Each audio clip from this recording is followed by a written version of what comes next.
こんにちは、大輔です。本日は観光復活に向かい始めた世界情勢について皆さんと理解を深めようという回なんですけども、俺にはそういうの関係ないやって思ったそこのあなた。それね、よくわかりますよ。世界情勢なんかよりも今晩のね、ご飯何を食べるかっていう方があなたにとってね、重要なことっていうのは、これは僕もね、わかっているわけなんですよ。でもですよ、ヨーロッパだとかアジア、アメリカのね、各国がどういう思惑で観光産業をね、こうどんどん復活させようと企んでいるのか、そして日本政府の動きはね、正直慎重派で、早いとは見えないですよね。日本の外へ出ることができない我々のこの現状をどういうふうに捉えるべきか、一旦ね、整理をしたことっていうのはありますでしょうかね、皆さん。おそらくニュースっていうのは断片的なものですので、世界全体の情勢を見ながら感染リスクだとか医療技術の発達とかね、各国の政治的な都合を総合的に考慮して日本がどういう立ち位置にあるのかってスラッと述べられる方ってね、そんなにいらっしゃらないんじゃないかなと思うわけなんですね。で、本日はそんな中で皆さんと一緒に自分たちの立ち位置がどうなのかっていう視点で世界の入国緩和の情勢について知っていこうじゃないかと。そういう話なわけなんですね。明日これをですね、職場の上司とかね、同僚だったり、友人だとかね、家族、もしくは他国に住んでる恋人なんかに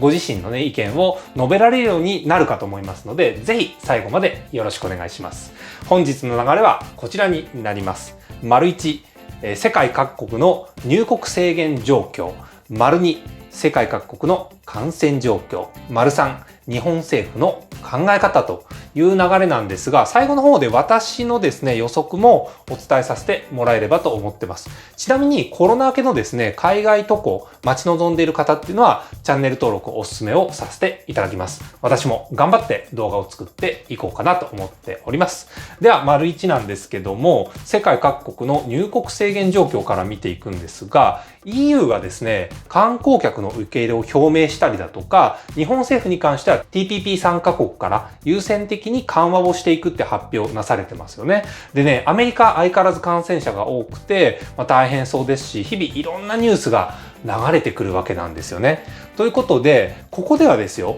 この3つの軸で整理をしていきたいという話なんですね。観光産業優先の国と。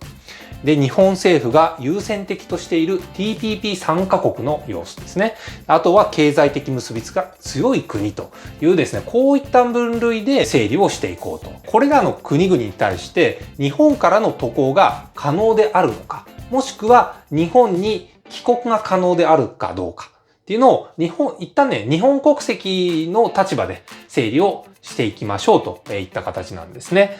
EU 諸国及びギリシャに関しては、報道の限りですと、7月1日よりパスポートによる入国が可能になっていると見ていいんじゃないでしょうか。ハワイに関しては8月の1日から入国緩和が表明されていますよね。ドバイに関しては7月の7日から入国緩和表明されております。モルディブについては以前の動画の情報のアップデートが実はね、ありまして、入国緩和の日付が7月の15日になるとのことなんですね。正式なレギュレーションに関しても政府のウェブサイトで確認できましたので、載せているといったところなんですね。で、決して渡航を推奨するものではないんですけども、これらの国っていうのは早くもね、いわゆるグリーンゾーン対象国として手続き上は観光客としての渡航がすでに可能になり始めていると言えるんじゃないでしょうか。次にですね、TPP を中心とする低感染国を確認していきましょう。日本政府が外国人の入国を優先的に緩和をしていくと発表している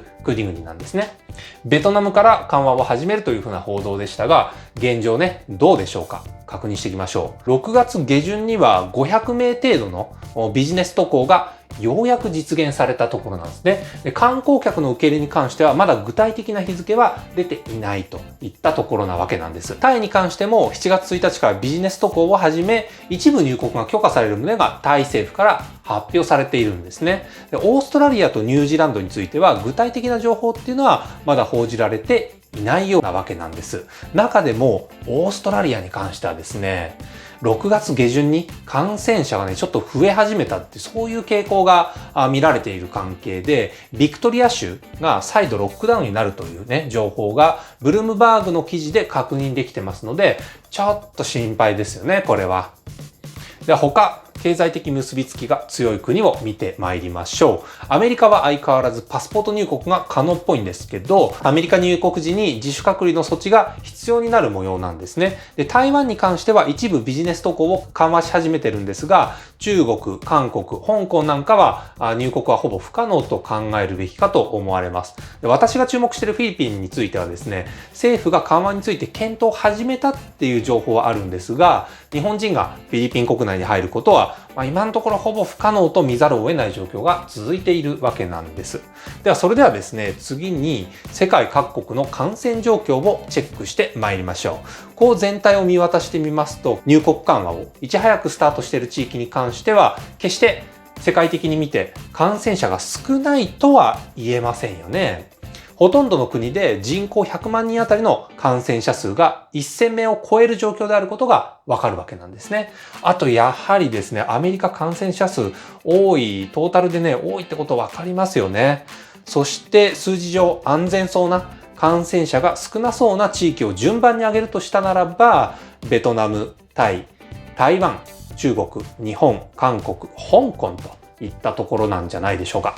まあね、そもそも総感染者数のみで安全性を語るのっていうのはね、ナンセンスだと思うわけなんですね。それぞれの地域での新感染者数の収束具合をチェックしていくことっていうのは必須になりますので、ちょっとね、こちらについて考察を進めていきたいと思います。まずはヨーロッパ圏の人口上位5カ国からチェックしていきましょう。いずれも第1波収束は見られるわけなんですが、ドイツとフランスは6月下旬にかけて若干ですね、増え方が上向きですので、これは要注意ですよね。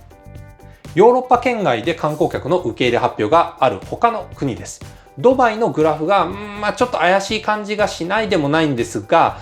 収束傾向にあるんじゃないでしょうか。次に、TPP 低感染国と言われる国々ですね。この中でもオーストラリアに関してはね、要注意ですよね。このまま第2波とならないことを祈るばかりです。最後に、他の経済的結びつきが強い国を見てまいりましょう。アメリカは第2波と見られる波形なのかもしれませんね。これは危険ですよね。フィリピンに関しても人口100万人あたりの感染者数として世界的に著しく多いというわけではないんですが、それでも死亡率もね、著しく高いってわけでもないんですよね。ただ、今後収束傾向に向かえるのかどうかね、このグラフ、この傾きを見ると、要注意といったところでしょう。ってことで、新規感染者数の傾向を見まして、このね、要注意、要経過観察、収束傾向ありというね、この段階をそれぞれ赤色、黄色、青色の信号機のように色分けをしてみました。これね、私の所感として色を付けさせてもらってますので、どこかのね、機関で公式に発表されたものではありませんので、そこのとこ一つよろしくお願いいたします。あくまでも参考程度ということで見ていただければと思います。アメリカ、フィリピンは要注意。ヨーロッパ諸国を中心に要経過観察。ベトナム、タイ、中国、台湾は収束傾向にあるということが、これね、あくまでも数字上と発表されている数字上ということですけど、所感をね、述べさせていただきました。それでは、こういった世界での緩和状況、感染の収束状況を踏まえた上で、日本政府の考え方がどうなのかっていうことを考察してまいりましょう。まずはですね、出入国規制の緩和第1号はね、ベトナムってことだったんですけど、これね、今のところだいぶ慎重派ですよね。ビジネス渡航緩和に続いて留学生、観光客っていう風にね、緩和の対象を広げていく方針は今ね、続いているものと思われます。とはいえ、世界的には経済再開の流れが見て取れるわけなんで、特にヨーロッパ圏に関しては全面的にね、受け入れていく方針ですし、観光ニーズが強い地域に関してはどんどん緩和が進んでいくと思われるわけなんですね。では、日本政府がそれに続くんだろうかという点をですね、これね、私の所感ではあるんですけども、ちょっとね、懐疑的というふうに見させてもらってます。で、なんでかっていうと、これはね、外国人観光客による経済規模が諸外国と比較したときに日本はあまり高くないんじゃないかっていうふうに見させてもらってるからなんですね。これはですね、ちょっと数字を引っ張ってきて皆さんに説明したいんですが、2017年観光庁のデータで示されてるんですが、訪日外国人の消費、こちらがですね、日本経済にどの程度影響を与えているかという数字がありましたので、ご紹介をします。外国人観光客によって生み出された消費。これはすなわちですね、飲食、宿泊とかね、移動とか買い物、娯楽。これら全てを合わせて4兆から5兆円っていう数字が出てるわけなんですね。これは日本の GDP の約 1% に相当するわけなんです。例えば、早い段階で観光客受け入れをですね、発表したギリシャの観光産業。こちらですね、GDP の 10% にわたるわけなんですよ。で、モルディブの場合はですね、25% が全体の、ね、GDP のうち観光産業に当たっていると、賄われていると言われているわけで、それと比較したら、年々ね、インバウンドの需要ってもうめちゃくちゃやっぱ日本も成長してはいるんですが、産業全体、国内景気に突然大きく影響があるかというと、諸外国と比較をすると数字だけで見るとですね、低い値になっていると、理解することができるんじゃないでしょうか。で、あとね、そもそもやっぱ政治家の皆様が高齢の方がね、多いわけですし、その支持層っていうところも含めると、観光再開、イケイケどんどんっていうね、流れとは少し温度差があるのかもしれないですよね。とはいえ、ネガティブな要素ばっかりかっていうと、結局のところね、来年に迫った五輪開催っていうね、こういった見据え方もあるわけなんですね、一方では。で、これね、安全が確認された人に関しては受け入れを開始をしまして、で感染増を招かずに水際対策の緩和を徐々に図っていくっていうね、こういった策が